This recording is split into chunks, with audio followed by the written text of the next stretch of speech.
Napoleonni 80 yoshli bir insonga mag'lub bo'lganini bilarmidingiz? Hozir aytib beraman, tarixda Napoleon Misrni olgandan so'ng Akka qalasini ham olish kerak bo'ladi, lekin Akka qalasini Osmoniylardan bo'lgan Jazzor Ahmad podsho himoya qilayotgandi va Napoleon Akka qalasiga kelgandan so'ng Jazzor Ahmad podshoga maktub yozar ekan va aytar ekanki, bir qariya insonning bir qirch kunlik umrini olish menga hech narsa qozondirmaydi. Kel men bilan do'st bo'l, qal'ani menga taslim et. Lekin sen bilan jang qilishni xohlamayman. Lekin taslim bo'lmaydigan bo'lsang, qal'ani olganimdan so'ng bironta ham tirik jon qoldirmayman derkan. Lekin bu kelgan maktubga javoban Jazzor Ahmad podsho shunday javob bergan ekan. Allohga shukrlar bo'lsin, kuchimiz yetyapti.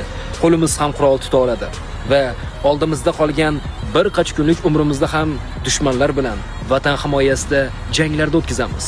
Davlati Oliy Osmon bizni qal'ani taslim etsin deya vazir qilmadi. Men Jazzor Ahmad podsho vatan himoyasida faxriy qurbonlardan bo'lmasdan turib senga bir qarish tuproq bermayman. Jasorating bo'lsa kel, jang maydoni tayyordir ekan. Va Napoleon mag'lubiyatga uchrar ekan. Mag'lubiyatga uchragandan so'ng o'sha mashhur so'zlarda aytgan ekan. Qadar mana bir qariyaning qo'lida o'yinchoq qilib qo'ydi. Agarda shu qariya bo'lmaganda butun shartni qo'lga olgan bo'lardim, derkan. Hayron qolasiz, ba'zi bir jo'g'rafiyalarda va ba'zi bir siyosatlarda shuni bo'lmaydi.